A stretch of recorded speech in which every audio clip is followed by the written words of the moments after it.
அஸ்ஸலாமு அலைக்கும். Welcome to மூஸ் கிச்சன். இதில் வந்து நான் பத்தாயிரம் செய்கிறதுக்கு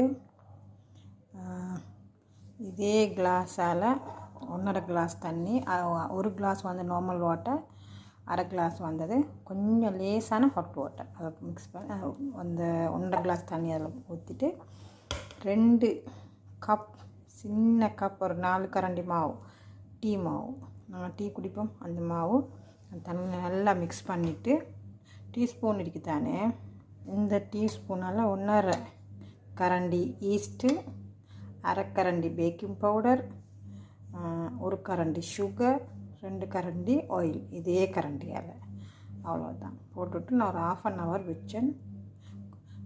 கொஞ்சம் உப்பு 1/2 hour வச்சேன் அதை புளிக்கிறதுக்கு. இந்த தண்ணிக்கு அளவுக்கு நாங்கள் மாவு வந்து மெஷர்மெண்ட் எவ்வளோன்ட்டு நான் சொல்கிறல, ஏனென்றால் இந்த மாவுக்கு எவ்வளோ மாவு மிக்ஸ் ஆகுதோ அதே அளவுக்கு நாங்கள் பேலன்ஸ் பண்ணி மாவு பிணையோம். நான் பிணைஞ்சிட்டு காட்டுறேன். 100 கிராம் பட்டரில் இந்த மாவு பிணைஞ்சாச்சு. இதில் 75 கிராம் பட்டர் அப்படியே இந்த மாவோட சேர்த்து பிணையணும். பட்டரை அந்த மாவோட நல்லா மிக்ஸ் பண்ணி பிணையணும்.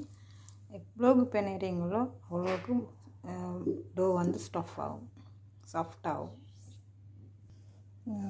நல்லா சாஃப்டாக இருக்குது. இதே மாதிரி நான் நேரத்தோட காட்டினது அதே மாதிரி அதை ஒரு 1 hour வச்சேன்.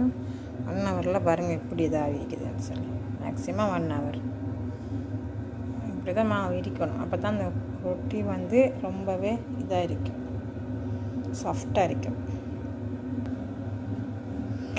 இப்படி ரவுண்டாக வெட்டணும். இப்படி கல்லில் போட்டு சுட்டு எடுக்கணும். நல்லா பொங்கி வரும். லாஸ்ட் மினிட்டில் நான் செஞ்சுட்டு காட்டுறேன். நான் செஞ்ச பனிஸ் ஃபைனலாக இப்படி தான் வந்துச்சு. இப்படி தான் இதுக்குள்ளே சிக்கன் வச்சுக்கிறேன். மயோனிஸ் உள்ளுக்கு வச்சு அதுக்கப்புறம் சிக்கன், கியூக்கம்பர், சலாடு மேலால். ஃபைனல் சாப்பிட்றதுக்கு நல்லா டேஸ்ட்டாக இருக்கும். சாப்பிட்டு பாருங்கள், செஞ்சு பாருங்கள். செஞ்சுட்டு கமெண்ட்டில் சொல்லுங்கள்.